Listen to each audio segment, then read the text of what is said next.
Alors, me revoilà assez vite parce que l'actualité le demande.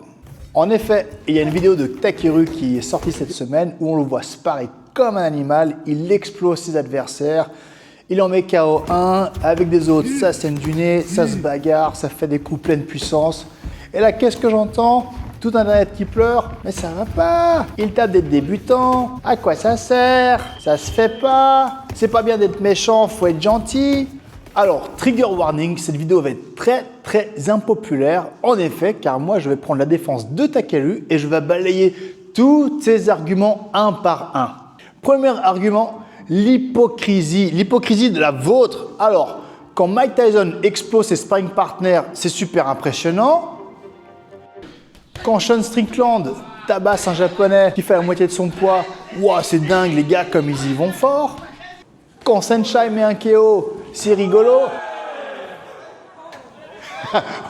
Non, là c'est vraiment rigolo. Mais quand Takeru fait la même chose, il n'aurait pas le droit. Qu'est-ce qui se passe? C'est pas juste. Quand même les gars, quand même. Vous devez dire ça parce que c'est un petit japonais avec une tête de chanteur de K-pop. Mais non, ce mec est une machine à KO. Vous avez cru que c'était un Pokémon ou quoi? Il est connu pour toujours y aller à fond, il massacre, il fait des sparring ultra durs. Donc là, il n'y avait pas de surprise. Imaginez juste Mike Tyson dans le corps d'un petit japonais de 60 kg. Voilà, c'est la même chose. Est-ce que t'en voudrais à Mike Tyson d'être Mike Tyson? Non. Et bien là, c'est pareil. Deuxième point qui va peut-être vous surprendre, c'est l'intensité chez les élites. L'intensité, c'est un petit peu la norme chez les élites. Alors, ça ne veut pas dire que tous les combattants d'élite font des sparring aussi violents, mais il y en a beaucoup qui font ça. Et dans le cas de Takeru, c'est une machine à KO. Il a un mental de guerrier, ça fait partie de son ADN, on ne peut pas le changer. Il y a des boxeurs comme ça. D'ailleurs, s'il s'entraînait soft, il serait sûrement pas le même sur le ring. Donc lui, à son niveau, il a besoin de ça, il a besoin de cet ascendant. Il faut qu'il s'entraîne dur pour frapper dur.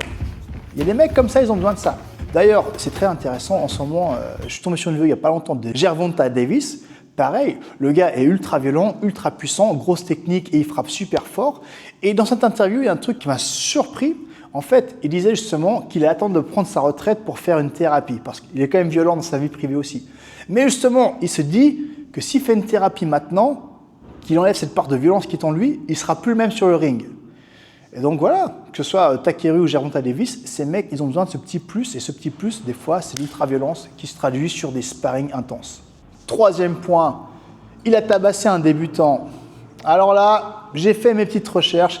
Déjà, regarde bien le gym où il s'entraîne, c'est le gym Boxing Works. Alors ça te dit peut-être rien, mais ce gym, c'est quand même un gym assez réputé. C'est le gym qui a fabriqué Janet Todd, Jackie Buntan. Donc, à mon avis, je ne peux pas le dire à 100%, je ne sais pas qui est le gars qui s'est même KO, mais à mon avis, c'est un boxeur pro, mais qui est juste pas au même niveau que Takeru, c'est tout. Et en fait, c'est une bonne opportunité pour parler du différents niveaux. Alors tu vois, déjà, tu as les boxeurs amateurs. Ils sont déjà pas mal que la plupart de la population. Ensuite, tu as les boxeurs pros qui sont quand même très forts et qui s'entraînent tous pour devenir un jour champion. Ensuite, tu as l'élite. L'élite, eux, ils ont accumulé les ceintures, ils sont très forts, ils ont combattu des combattants super forts. Ça, c'est l'élite. Takeru, il est dans l'élite. Et au-dessus de ça, tu as encore les combattants légendaires. Donc, comme je disais, Takeru, lui, fait partie de l'élite. 95% des combattants ont l'air d'un débutant face à lui. Et donc, tu as beau mettre un combattant professionnel, même un champion, faire un sparring avec lui ou un combat avec lui, il va le faire passer pour un débutant. Et bien, c'est exactement ce qui s'est passé.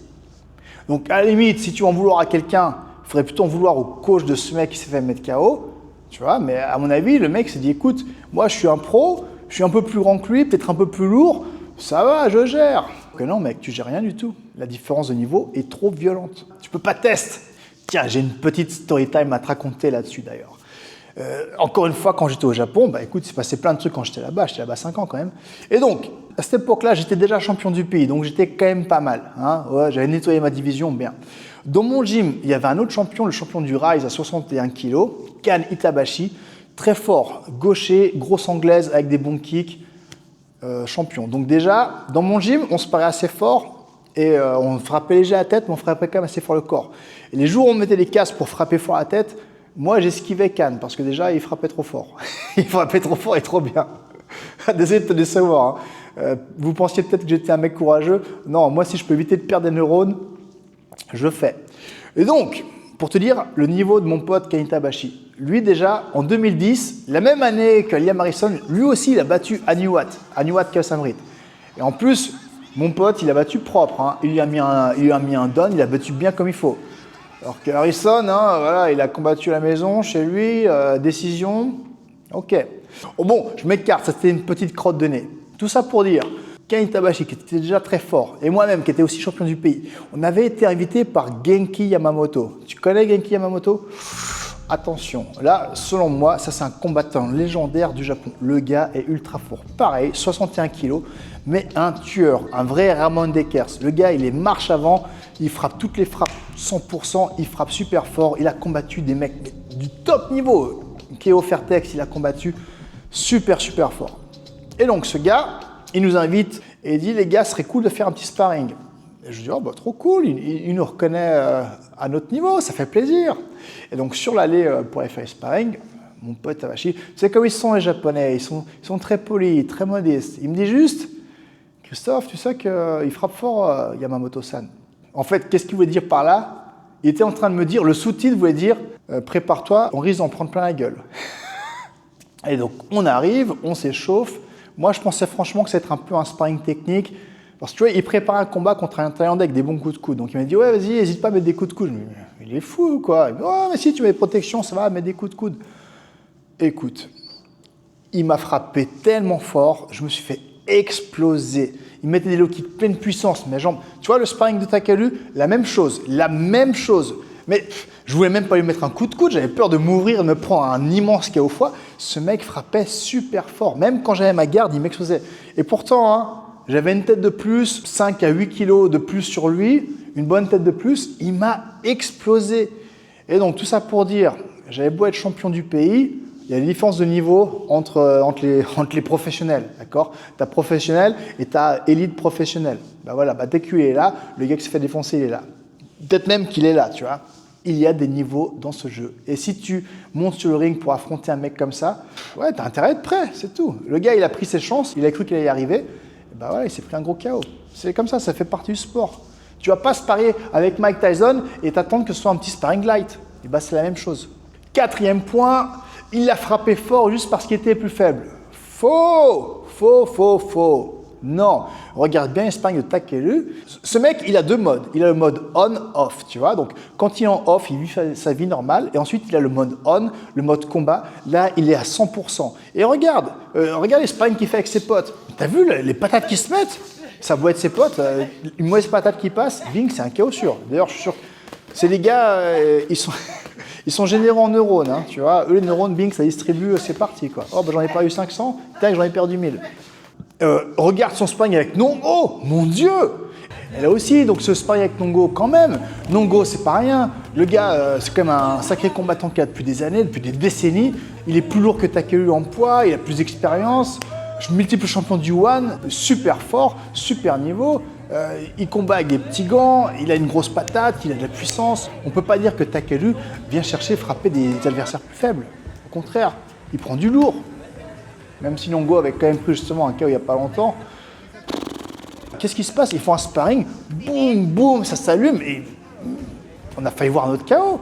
Et qu'est-ce qui se passe à la fin du sparring? Regarde comme ils sont contents entre potes. Ils se font des massages et tout, ils sont contents. C'est comme ça. L'élite, quand tu spares avec eux, déjà tout le monde connaît, hein, frappe aussi fort que tu veux se faire frapper. Et ben là, c'est exactement ce qui se passe. Hein. Ça frappe fort et en plus, ils sont contents, ils aiment ça. Mais écoute, c'est la réalité des sparring à ce niveau-là.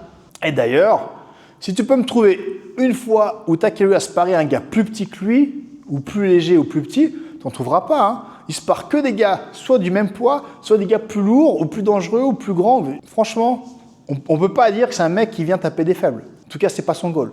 Ok, donc avec tous ces points, on pourrait dire que Takeru s'entraîne ultra violemment, il fait des sparring ultra dur, mais c'est une méthode qui marche pour lui et c'est une méthode qui lui permet d'être au sommet. Je te rappelle quand même que Takeru, c'est vraiment l'élite de l'élite. Le gars, pour qu'il perde, il faut qu'il combatte soit des Tenshin, soit des Super Lek. Et son prochain combat, c'est contre Trotton, qui est aussi pareil à un top mondial.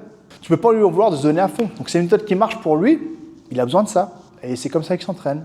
De toute façon, on ne peut pas se régaler de voir des KO sur des combats et après se plaindre que oh, tiens, il spare un peu trop fort. En plus, rêvez pas les mecs. Hein. Même en Thaïlande, il n'y a pas que les sparring légers. Il y a aussi des sparring très durs, des sparring très violents. Ça existe. Ce serait pour une autre vidéo, ça. Maintenant, si on veut critiquer, j'en parlais avec mon pote Sonny, qui est coach au Japon, d'ailleurs, à Tokyo. Le seul point qu'on peut se demander, c'est mais qu'est-ce que Takeru fout aux États-Unis? Leur niveau est quand même pas le meilleur niveau mondial. Qu'est-ce qui fait une préparation de combat aux États-Unis? Je sais pas. Peut-être qu'il fait un stage. Est-ce que quelqu'un a la réponse? Qu'est-ce que Takeru fout là-bas? Il aurait des adversaires beaucoup plus coriaces au Japon ou peut-être en Hollande, surtout en K1, tu vois. Mais bizarrement, il est parti aux États-Unis et puis voilà. Bon, écoute, si ça lui va, ça lui va. Donc voilà, c'était juste mes points pour cette petite vidéo qui va être très controversée, je le sens déjà. Toi, qu'est-ce que tu en penses? Dis-moi en commentaire, tu penses qu'il abuse? Tu penses que c'est normal? Tu penses que le gars s'est trompé? Tu penses que le coach n'aurait jamais dû l'envoyer là? Tu penses que... Qu'est-ce que tu en penses? Je veux te lire. Allez, ciao, en attendant la prochaine vidéo. Qu'est-ce que tu veux, toi, sale débutant? Oh, merde.